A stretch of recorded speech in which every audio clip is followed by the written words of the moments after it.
வாழைச்சேனை கடதாசி ஆலையில் பணிபுரிந்து ஓய்வு பெற்ற ஒருவருக்கு பணிக்கொடை செலுத்துவதற்காக ஆலையின் உழவு இயந்திரம் உட்பட 2 வாகனங்கள் இன்று அதிகாரிகளால் பறிமுதல் செய்யப்பட்டுள்ளன.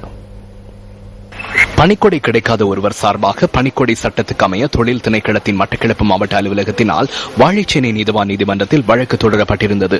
இந்த வழக்கு விசாரணையின் பின்னர் கடதாசி ஆலையின் சொத்துக்களை விற்றேனும் ஓய்வு பெற்ற ஊழியருக்குரிய 5,42,000 ரூபாய் பணிக்கொடையை செலுத்துமாறு கடந்த மார்ச் மாதம் நீதிமன்றம் உத்தரவிட்டிருந்தது. இதற்கமைய நீதிமன்ற உத்தியோகத்தர்கள் வாழைச்சேனை கடதாசி ஆலைக்கு சொந்தமான 2 வாகனங்களை இன்று பறிமுதல் செய்ததாக மட்டக்களப்பு மாவட்ட தொழில் திணைக்கள அலுவலக அதிகாரி ஒருவர் குறிப்பிட்டார். ஒன்றிலிருந்து 15 நாட்களுக்குள் ஓய்வு பெற்ற ஊழியருக்கான பணிக்கொடையை செலுத்தி வாகனங்களை மீள பெற்றுக் கொள்ள முடியும் என்றும், இல்லையெனில் அந்த வாகனங்கள் ஏலத்தில் விடப்பட்டு பாதிக்கப்பட்டவரின் பணிக்கொடை நிதி செலுத்தப்படும் என்றும் அந்த அதிகாரி சுட்டிக்காட்டினார். வாழைச்சேனை கடதாசி ஆலையிலிருந்து ஓய்வு பெற்ற 48 ஊழியர்கள் தமக்கான பணிக்கொடை வழங்கப்படவில்லை என மட்டக்களப்பு மாவட்ட தொழில் திணைக்கள அலுவலகத்தில் முறைப்பாடுகளை முன்வைத்துள்ளனர்.